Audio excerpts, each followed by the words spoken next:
Hello guys, இன்னைக்கு கர்ஸ் master மான்வாவோட episode 21 தான் பார்க்க போறோம். வீடியோ பார்க்குறீங்கன்னா மறக்காம எல்லாருமே ஒரு லைக்கை போட்டுருங்க. ஏன்னா அப்பதான் இன்னமும் நிறைய பேருக்கு ரெக்கமெண்ட் ஆகும், தொடர்ந்து வீடியோஸை போட முடியும். சரி வாங்க நம்ம டைம் வேஸ்ட் பண்ணாம எப்பிக்குள்ள போகலாம். எப்பிக்கோட ஆரம்பத்துல நம்ம ஹீரோ மாஸ்டர் இன் அப்படின்னு ஒரு பர்சனை பார்க்க ஒரு இடத்துக்கு வந்திருக்கான். அங்க வந்துட்டு மாஸ்டர் இன் அப்படின்னு அவன் கத்துவான். ஆனா யாருமே அங்க கண்டுக்கிற மாதிரியே இல்ல. இதனால கேட்டை அப்படியே உடைக்கிறான். அந்த கேட்டும் அப்படி பறந்து போகுது. அந்த இன்னு அந்த பர்சனும் வந்துட்டு, ஆமா தம்பி, இந்த மாதிரி நீ யாருப்பா, யாரை கேட்டு எங்க கேட்ட நீ உடைக்கிற, நீதான் அந்த மாஸ்டர் இன்னா? ஆமா, அதுக்கு என்ன இப்போ? இதை கேட்ட உடனே மூஞ்சிலே அடிப்பான். அப்படியே மூக்குல இருந்து ரத்தமா ஊத்தும். டேய், உனக்கு அவ்வளவு தைரியமா? நீ வந்து என்னையே அடிச்சிட்ட, நான் யாருன்னு தெரியுமா உனக்கு? அடே, என்னடா பண்ணிருக்கீங்க? எல்லா டைம்லயும் லேட்டா வரீங்க, நான் அடி வாங்கினதுக்கு அப்புறம் தான் நீங்களா வருவீங்களா? உங்களுக்கு சம்பளம்னு ஒண்ணு எதுக்குடா தரேன் பாடி கார்டா வச்சுக்கின்னு, சீக்கிரம் போய் தாக்குங்க. அங்க எல்லாருமே முடிக்கலாம் அப்படின்னு வராங்க. ஆனா நம்ம ஆளு வெறுமா ஒரே ஒரு ஸ்பில்ல போட அவ்வளவுதான், வந்த எல்லாருமே அப்படியே உறைஞ்சு போறாங்க. அங்க அவங்களால சுத்தமா மூவ் பண்ண முடியல. இப்பதான் அவங்களுக்கு புரியுது, அட இந்த பையன் அப்போ ஃபர்பிடன் ஸ்பெல் கேஸ்டரா? அந்த இன்னும் வந்துட்டு, தம்பி இந்த மாதிரி நீ யாருப்பா, நான் உனக்கு என்னப்பா பண்ண, எதுக்காக இங்க வந்திருக்க, அப்படி நீ சாக கூடாது அப்படின்னு ஆசைப்பட்டனா மரியாதையா உன்னோட 2 பிரதர்ஸ் இங்கஃபா ஜோ ஹிப்பிங், இப்போ நீ என்ன பண்ணுவ ஏது பண்ணுவ அதெல்லாம் எனக்கு தெரியாது, இவங்க 2 பேருமே எனக்கு வந்தாகணும். தம்பி அப்பனா இது நீதானா? நீதான் லார்ஜ் குவான்டிட்டியில மாஸ்டர்ஸோட உடம்பெல்லாம் வாங்கினியா அந்த பர்சன் நீயா என்ன? இப்பதான் நம்மளுக்கும் தெரியுது இந்த ஜோ ஹிப்பிங், அதுக்கப்புறம் இங்குஃபா இன்னொருத்தன், இவங்க 2 பேரும் இதுக்கு முன்னாடி நம்ம ஹீரோவை கொல்லணும்னு சொல்லி ஒரு அசாசின் கேங்க அனுப்பியிருப்பாங்க. நம்மால மொத்தமா உரைய வச்சுட்டு அங்க போயிருப்பான் அந்த ஆளுங்க தான். இதுக்கப்புறம் அந்த இங்குஃபாவும் ஹிப்பிங்கும் அங்க வராங்க. அங்க ஹிப்பிங்கும் வரும்போதே யோசிக்கிறான், ஆமா என்ன ஆச்சு இந்த இடத்துல, எதுக்காக டோர் வந்து மிஸ் ஆகுது? ஆமா அதேதான், இங்க எதுக்காக வர சொன்னானோ, ஏதோ முக்கியமான விஷயமா நம்ம வரணும் அப்படின்னு அர்ஜென்ட்டா அவன் சொன்னான். அங்க அவங்க 2 பேருமே வந்ததுக்கப்புறம் இங்க அவங்க சொல்றாரு, உங்க 2 பேரையும் ஒருத்தர் வந்து பார்க்கணுமா, அதான் ஒரு வெயிட் பண்ண இருக்காரு. அங்க இங்க பார்க்க புரியல, ஆமா எங்க 2 பேரை யாரு பார்க்கணும்? உடனே நம்மளும் வந்துட்டு, நான் தான், வேற யாரு? அதான்ப்பா என்ன கொல்லணும்னு அசேஷனை கூட சென்ட் பண்ணீங்களே அவங்க தானே நீங்க? இதை பார்த்த உடனே அவங்களுக்கு ரொம்ப கடுப்பாவுது. இன்னும் பயங்கரமா பூச்சி கிளின்னு கிளிக்கிறாங்க. யோ இன்ன, நீலாம் ஒரு சொந்த அண்ணா அப்படின்னு சொல்லாதையா, அநியாயமா ஒரு ட்ராப் மாதிரி செட் பண்ணி எங்களை மாட்டி விட நீ ட்ரை பண்றியா? யோ எக்ஸாக்டா நான் தான் அந்த விஷயத்த கேட்கணும். நீங்க பண்ண வேலைக்கு இந்த மாதிரி நான் மாட்டிக்கினேன், இப்ப பாரு நான் தான் அடி வாங்கினேன். உடனே ஹிப்பிங்கும், எக்ஸாக்டா எதுக்குடா வர வச்ச, வார்னிங்க குத்துந்தாதான் என்னவா? அங்க பிரதர்ஸுக்கு இடையில இப்படி அங்க சண்டே ஆகுதா? உடனே நம்ம ஹீரோ வந்துட்டு, எப்பா 3 பேருமே கொஞ்சம் ஸ்டாப் பண்றீங்களா? ஏன்னா நான் வந்தது ஒன்றும் உங்க 3 பேருக்கு ரிவெஞ்ச கொடுக்கணும் அப்படின்லாம் இல்ல.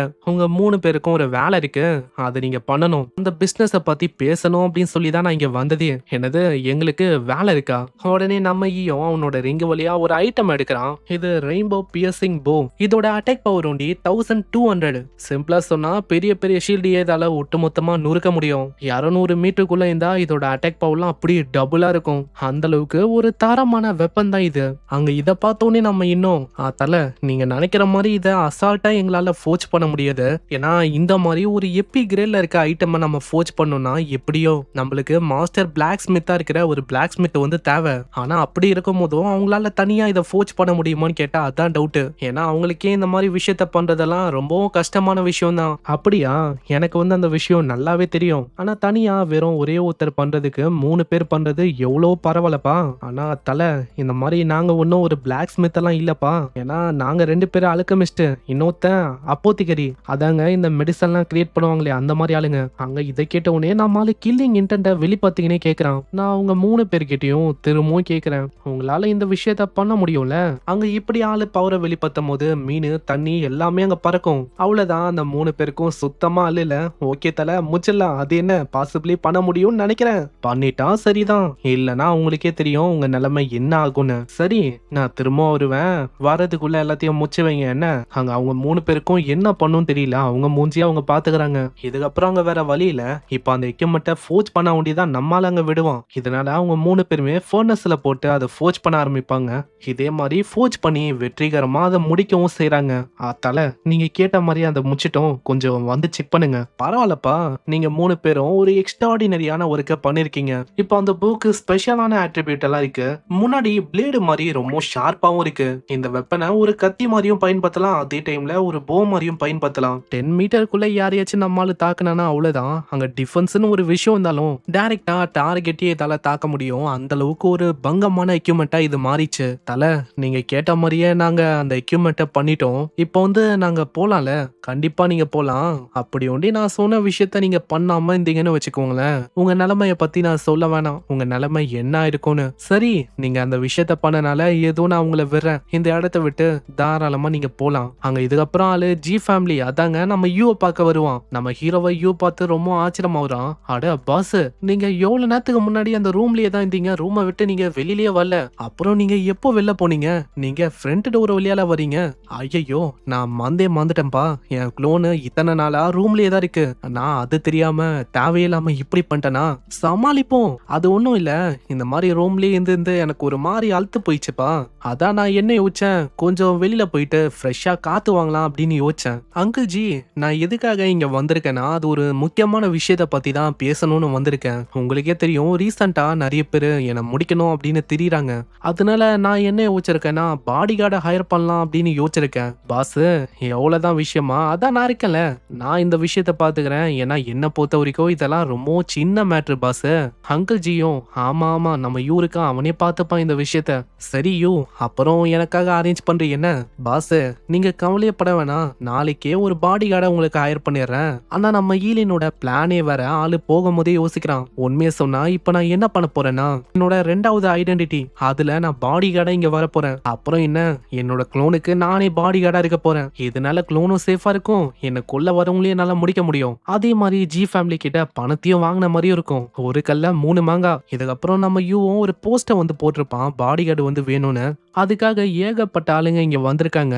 இப்ப என்னன்னா, எங்க ஜி ஃபேமிலிக்கு ரொம்ப டாப் டியர்ல இருக்க ஒரு பாடி கார்டு அவங்க வந்து தேவை. அதனால தான் உங்க எல்லாரையுமே வர வச்சிருக்கேன். இப்போ நீங்க ப்ரொடெக்ட் பண்ண போற அந்த ஆளும் குஞ்சங் சிட்டியோட ஒரு பெரிய கையு.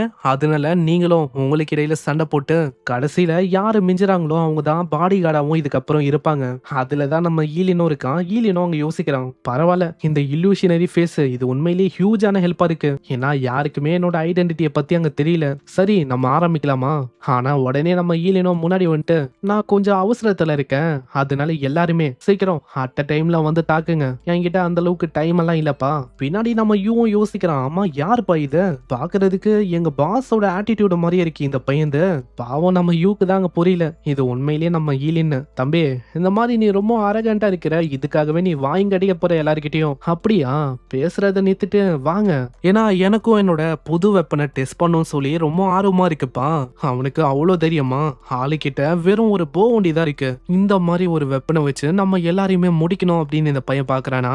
வெறுமா நைட்டு இல்ல டேங்க் அவங்க இருந்தாலே போதும், அசால்ட்டா இவனை மொத்தமா முடிக்க முடியும். அப்புறம் என்ன, கிட்ட போயிட்டு மூச்சு விட்டுலாம். நம்ம ஈலினா அதெல்லாம் கண்டுக்காம டப்புன்னு ஆரோ விட கண்ணாடியோட ஒரு பர்சன் வந்திருப்பான். அவனை நோக்கி ரொம்ப வேகமா அது வரும். அட என்ன இது, இது நான் யோசிச்சதை விட ரொம்ப வேகமா இருக்கு. ஆனா டப்புன்னு அந்த மொட்டையும் வந்துட்டு அங்க தடுக்கிறான். இப்பதான் நம்மளுக்கு தெரியுது இவரு ஆக்சுவலா ஒரு டேங்க். என்னதான் அந்த அட்டாக்க தடுத்தாலும் அதோட பிரஷர் ரொம்ப அதிகமா இருக்கு. அதனால அவருக்கே ஒரு மாதிரி ஃபீல் ஆகும். என்ன இது, இந்த அட்டாக் வந்து ரொம்ப டெரிஃபைங்கா இருக்கு. நான் யோசிச்சதை விட அந்த பர்சனோட அட்டாக் பவர் அது ரொம்ப அதிகமா இருக்கு. இப்போ இதே மாதிரி போச்சுன்னா அவ்வளவுதான். கண்டிப்பா இதுக்கு மேலயும் என்னால தொடர்ந்து நிக்க முடியாது. நான் சீக்கிரமா ஏதாச்சும் பண்ணும். மத்தவங்க எல்லாருமே சீக்கிரம் ஒன்னா சேர்ந்து மூச்சு விடுங்க. நான் முன்னாடி போறேன், நான் என்னோட ஷீல்டை வச்சு தடுக்கிறேன். அந்த டைம்ல எல்லாருமே அந்த பையனை முடிங்க இப்படின்னு அந்த மொட்டையும் மத்தவங்களும் ரொம்ப வேகமா வருவாங்க. ஆனாலும் அதெல்லாம் கண்டுக்கவே இல்ல. சரி, என்னோட புது ஸ்கில்ல டெஸ்ட் பண்ண வேண்டியதான். ஏன்னா யாராச்சும் ஒருத்தங்க 10 மீட்டருக்குள்ள வந்தா அவ்வளவுதான். அட்டாக் பவர் எவ்வளவு பெரிய டிஃபென்ஸா இருந்தாலும் அதை கண்டுக்கவே கண்டுக்காது, அப்படியே உடைச்சு தள்ளும். அங்க இப்பயும் அதே மாதிரி ஆகுது. அந்த ஆரவும் படு வேகமா வரும். அந்த ஷீல்டு ஓட்டையாயி அந்த பர்சனோட பாதி உடம்பு அப்படி இல்லாம போகுது. இத பாக்குற அந்த மொட்டை ரொம்ப ஆச்சரியமா வரான். என்ன இது, இது இம்பாசிபிள். என் ஷீல்டு வந்து ஒரு டாப் டியரான டிஃபென்ஸ். எந்த விதமான வெப்பனாலையும் இது அவ்வளவு சீக்கிரத்துல கிழிக்கவே முடியாது. அப்படி இருக்கும் போது வெறும் ஒரே ஒரு ஆரோ வச்சு அந்த பர்சன் இத கிழிச்சிட்டானா அவ்வளவுதான், அங்க டேங்க் காலி. ஒரு சைடு சில பேருக்கு பயமா இருக்கும், இருந்தாலும் இத்தனை பேர் இருக்கும் அப்படின்னு ஒரு நம்பிக்கையில நம்ம ஹீரோவை முடிக்கலான்னு வருவாங்க. அது என்னதான் பாக்குறதுக்கு அம்பு மாதிரி இருந்தாலும் முன்னாடி ஒரு ஷார்ப்பான பிளேட் எல்லாம் இருக்கும். அதை வச்சு நம்மால சஜுக்குன்னு பயங்கரமா வெட்டி போறான். அத்தனுடைய வாய் வயிறு எல்லா இடத்துலயும் ரத்தமும் பீச்சிங் நடிக்குது. கண்ணாடி போட்டுக்குன்னு ஒரு பர்சன் இருப்பால, ஆளும் சொல்றான், இதே மாதிரி போச்சுன்னா எங்க உயிரே போயிடும். நாங்க கேவ் அப்பே பண்ணிடுறோம் யா. எங்களுக்கு இந்த பாடி கார்டு ஜாபும் வேணாம், ஒன்னும் வேணாம். ஏன்னா எங்களுக்கு எங்க உயிர் தான் ரொம்ப முக்கியம். அங்க மத்தவங்களோட நிலைமையும் அதே மாதிரி தான். வயிறு கையை எல்லாத்தையுமே பூச்சிங்கன்னு உட்காந்து இருப்பாங்க. ஆமா ஆமா, இது கொடூரமா வலிக்குது. இதுக்காகலாம் போயும் எங்களோட உயிரை விட முடியாதியா. அங்க பின்னாடி நம்ம யூ வந்துட்டு, பரவாயில்ல, இங்க இருக்கிற எல்லார விடவும் நீதான் ரொம்ப இன்கிரெடிபிளா இருக்க. உன்னோட பேர் என்ன? என் பேரா? என் பேரு ஈ மூஷாவ். அதான் நம்ம ஷாவ் கிட்ட சொல்லிருப்பால, அந்த பேரை இங்க சொல்லி வர்றான். நான் லெவல் 43ல இருக்கேன். என்னோட class S rank refined hunter. அங்க இவன் பாராட்டான், உன்னோட ஸ்ட்ரென்த் உண்மையிலேயே அற்புதமா இருக்குப்பா. உனக்கு ஏதாச்சும் எக்யூப்மெண்ட் வேணுமா? தாராளமா தயங்காம என்கிட்ட கேளு. உனக்கு எந்த எக்யூப்மெண்ட் வேணுமோ தாராளமா எங்க ஜி ஃபேமிலி மூலமா உனக்கு கிடைக்கும். அதே மாதிரி உன்னோட சேலரிய பத்தி நம்ம பேசல. உன்னோட ஆனுவல் சேலரி அது உண்டி 60 மில்லியன். சரி வா என் கூட ஈ மூஷாவ். யாரை ப்ரொடெக்ட் பண்ணும் அப்படின்னு நான் உனக்கு காட்டுறேன். பாஸ் உன்னை பார்த்தா ரொம்ப சந்தோஷமாவாரு. ஏன்னா பாஸும் நாதான், ஈ மூஷாவும் நாதான். இதுக்கப்புறம் சீன் அப்படியே ஏகப்பட்ட மாஸ்டர்ஸை நோக்கி வரும். அந்த மாஸ்டர்ஸும் நம்ம ஹீரோவோட சிட்டியை நோக்கி தான் பயங்கர வேகமா வந்துன்னு இருக்கு. அதுக்கு காரணமும் வேற யாரும் இல்ல, நம்ம ஷாவோட அப்பா தான். அவரு தான் நம்ம ஈய முடிக்கணும்னு சொல்லி ஏகப்பட்ட மாஸ்டர்ஸை இந்த பக்கம் வர வச்சதே. அங்க பின்னாடி மத்தவங்களும் கேக்குறாங்க, பாஸ் உண்மையிலேயே நம்ம இத பண்ணி ஆகணுமா? ஏன்னா ஒருத்தனை அழிக்க போய் நம்ம குஞ்சங் மொத்த சிட்டியுமே அழிக்கிற மாதிரி இருக்கு. ஏன்னா நீங்க கேட்ட மாதிரி எல்லா மாஸ்டர்ஸையும் நாங்க இந்த சைடு கொண்டு வந்துட்டோம். இதனால குஞ்சங்ல இருக்க இன்னசென்ட்டான மக்களும் அழிஞ்சு போறாங்களே. உனக்கு அந்த அளவுக்கு தைரியம் ஆயிச்சோம்? என்னோட டிசிஷன் தப்புன்னு சொல்ற அளவுக்கு எனக்கு ஒன்னும் அந்த இன்னசென்ட்டான மக்களை பத்தி கவலைலாம் இல்ல. ஏன்னா இந்த இடத்துல கேட் ஆஃப் அப்போக்லிப்ஸ் அது அப்பியர் ஆயிருக்கு. எனக்கு இப்ப அதை நினைச்சுதான் கவலையே. ஏன்னா அதுக்குள்ள ஆர்ஜின் ஏன்ஷியன்ட் ஆர்டிஃபேக்டும் இருக்கு. அதனால என்ன ஆனாலும் பரவாயில்ல. அதனால எப்படியாச்சும் நம்ம ஷியா ஃபேமிலி தான் அந்த ஏன்ஷியன்டான ஆர்டிஃபேக்டை அடையணும் இப்படின்னு இவரும் நம்ம ஈ கிட்ட இருக்கிற ஆர்டிஃபேக்டை அடையணும் அப்படின்னு தான் பாக்குறாரு. இதுக்கப்புறம் மாஸ்டர் இன் அப்படின்னு ஒரு பர்சனை பத்தி நம்ம பார்த்தோம்ல, அதங்க அந்த போவை ரீஃபைன் பண்ண அந்த பர்சன். அந்த இடத்துக்கு நம்ம ஹிவாங் கூட இன்னொரு இன்வெஸ்டிகேட்டர் ரெண்டு பேருமே வந்துட்டு அந்த இடத்த இன்வெஸ்டிகேட் பண்ண இருக்காங்க. ஏன்னா மாஸ்டர் இன்னும் அங்க பிரதர்ஸ் ரெண்டு பேரும் இப்ப ஆள காணோம். இவங்க ஃபேமிலியே காத்துல மஞ்சு போன மாதிரி திடீர்னு காணும்பா.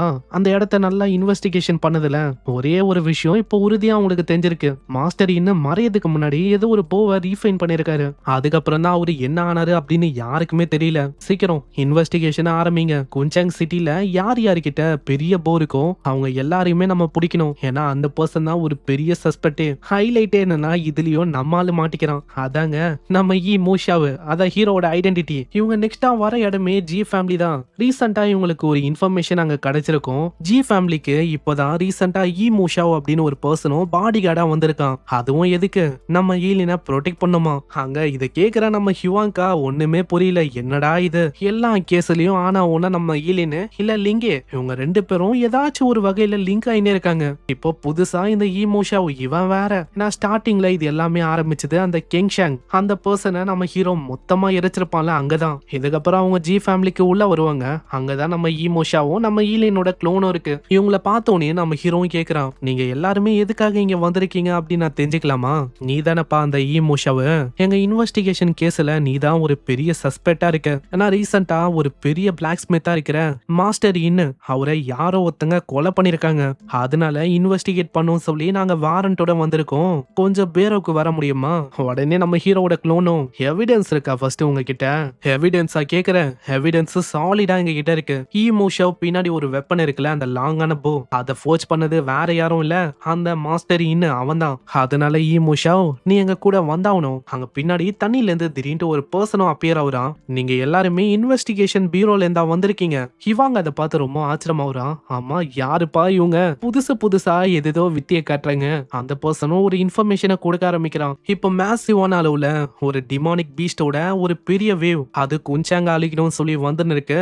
அதனால சீக்கிரமா நீங்க தான் குஞ்சாங்க காப்பாத்தணும். பீஸ்டோட எண்ணிக்கையும் ரொம்ப பெரிய அளவுல அதிகமா இருக்கு. குஞ்சாங் சிட்டி ஆளுங்க கிட்டயும் அந்த அளவுக்கு ஸ்ட்ரென்த் இல்ல, அது மொத்தத்தையும் அழிக்கிற அளவுக்கு. அதனால இப்பயே உங்க கிட்ட டைம் இருக்கு, சீக்கிரமா எவாக்குவேட் பண்ண பாருங்க எல்லாரையுமே. அங்க ஹிவாங்க அவனோட ஸ்கில்ல பயன்படுத்தி பார்ப்பான். அதுலயும் ஆளுக்கு அங்க தெரியுது இந்த பர்சன் சொன்னது பொய் இல்ல, இவன் சொன்னது உண்மைதானு சொல்லி வாயமுல்ல. அதுக்குள்ள அங்க வெளியில பயங்கரமா சத்தம்லாம் கேட்க ஆரம்பிக்குது. உடனே அந்த பர்சனும் அவங்க சொல்றான், எங்க மாஸ்டர் ஒண்டி ஆர்டர் கொடுக்கலனா இந்த மாதிரி நான் சொல்றதுக்கு கூட வந்திருக்க மாட்டேன். சிம்பிளா சொன்னா நம்ம ஹீரோவை கொல்லணும், அதுதான் அவங்களோட மெயின் பிளான். அதுக்குதான் இவங்க டைரக்டாவும் இங்க வந்திருக்காங்களே. இதுக்கப்புறம் அந்த பர்சனும் போயிடறான். அங்க ஹிவாங்கும் சொல்லிட்டு போறாரு, ஹீ மூஷுவாங் நீ இந்த இடத்தை விட்டு ஓடிடலாம் அப்படின்னு பாக்காத. கண்டிப்பா எல்லா விஷயமும் முடிஞ்சக்கப்புறம் நான் டைரக்டா இங்கதான் வருவேன். நம்ம ஹீரோக்கும் அங்க என்ன பண்ணும் தெரியல. ஏன்னா இதே மாதிரி போச்சுன்னா அவ்வளவுதான். இதுக்கு முன்னாடியே கேட் ஆஃப் அப்போக்லிப்ஸ் அத ஆளு பார்த்தால, உண்மையிலேயே அந்த இடத்துல என்னாச்சோ அதே விஷயம் இங்கேயும் ஏற்படும். லிட்டரலா அந்த குஞ்சங் சிட்டி எப்படி அதுக்குள்ள அழிஞ்சு போயிச்சோ அதே மாதிரி இப்ப ஆயிடும். இப்போ வெறுமா என்ன வெளில கொண்டு வரணும்னு சொல்லி ஏகப்பட்ட டிமானிக் பீஸ்ட் ஆள அனுப்புறானா. நான் யூசைல அந்த ஷியா ஃபேமிலியோட ஹெட் அதாங்க ஷாவுஷாவோட அப்பா அவரு இந்த அளவுக்கு மோசமானவரா இருப்பாருன்னு. ஏன்னா இதனால மொத்த சிட்டியும் கூடிய சீக்கிரத்துல அழிய போகுது. இதுக்கப்புறம் அங்க சாதாரணமான மக்களுக்கு எல்லாம் என்ன பண்ணும் தெரியல, அறக்க பறக்க அங்க இங்கன்னு ஓடுறாங்க. அங்க ஒரு பையனும் கீழே வில்லான்னு போவான். நல்ல வேலை நம்ம ஹீரோ தான் அங்க காப்பாத்தவும் செய்யறான். அங்க இப்பதான் அந்த லேடிக்கும் ரொம்ப நிம்மதியா இருக்கும். தேங்க்ஸ் சொல்லிட்டு அவங்க போறாங்க. அந்த லேடி போனதுக்கு அப்புறம் நம்மளால யோசிக்கிறான், மிஸ்டர் ஜூ இங்க உயிரோட இருந்தா எவ்வளவு பிரச்சனை வந்திருக்கவே வந்திருக்காது. ஏன்னா அவரு ஒரு ஆஸ்ட்ரோலஜர். இதுக்கப்புறம் அவரு எல்லா விஷயத்தையும் அவர் ஆல்ரெடி ப்ரிடிக்ட் பண்ணி எல்லாருக்குமே சொல்லியிருப்பாரு. ஆனா மிஸ்டர் ஜூ எனக்கு தெரியல இந்த மாதிரி இந்த டைம்ல நான் என்ன பண்ணுன்னு. அங்க அவரு கொடுத்த அந்த பவுச் இன்னமும் நம்ம ஆளு கிட்ட இருக்கும். இதை நான் ஓபன் பண்ணிலாம் பார்க்கல. இப்போ டைம் வந்துச்சுன்னு நினைக்கிறேன். ஓபன் பண்ணி பார்க்கலாம். அதுக்குள்ள குட்டியா ஒரு பேப்பரும் இருக்கும். அதுல என்ன போட்டிருக்கோம்னா, ஈலின் இப்போ உன் இஷ்டத்துக்கு உன் இதையும் சொல்ற விஷயத்த நீ கேளு. டீச்சர் நீங்க என்னதான் இறந்து போயிருந்தாலும் நீங்க இந்த மாதிரி டைம்லயும் எனக்கு கைட் பண்றீங்க. உண்மையிலேயே நீங்க ரொம்ப கிரேட் டீச்சர். எனக்கு இப்ப புரிஞ்சு போயிடுச்சு இதுக்கப்புறம் நான் என்ன பண்ணுவேன்னு. இப்ப அவங்க தேர்றது அந்த லிங்கே அந்த பர்சன் தானே. அப்போ லிங்கே வா, இப்போ களை இறங்குறதுக்கான டைமும் வந்துச்சு. உங்களுக்கு லிங்கே தானே வேணும், இதோ நான் வரேன் தனியா அப்படின்னு நம்மளால சொல்ல இங்கே இந்த எபிசோடும் முடியுது. ஸோ மறக்காம எல்லாருமே லைக்கை போட்டுருங்க. அதே மாதிரி நம்ம சேனலுக்கு நீங்க சப்ஸ்கிரைப் பண்ணலையா, சப்ஸ்கிரைப் பண்ணி பெல் ஐக்கனையும் அழுத்தி வச்சுக்கோங்க. ஏன்னா அப்பதான் வீடியோ போட்ட உடனே உங்களுக்கு நோட்டிபிகேஷனா வரும். இதுக்கப்புறம் தான் வேற லெவல்ல போக போகுது. ஏன்னா ஷாவோட அப்பனால ஏகப்பட்ட பிரச்சனை நம்ம ஹீரோக்கு வரப்போகுது. அது ஒண்டி இல்ல, இன்னமும் 6 ஆர்டிஃபேக்ட் இருக்கு. ஒருவேளை மத்த ஆர்டிஃபேக்ட் மத்தவங்க கிட்ட இருக்கவும் வாய்ப்பு இருக்கு. சரி ஏதோ ஒண்ணு பார்க்கலாம் என்ன ஆகுதுன்னு. நான் உங்களை நெக்ஸ்ட் எபிசோட்ல சந்திக்கிறேன். தேங்க்யூ ஃபார் வாட்சிங். சைனரா.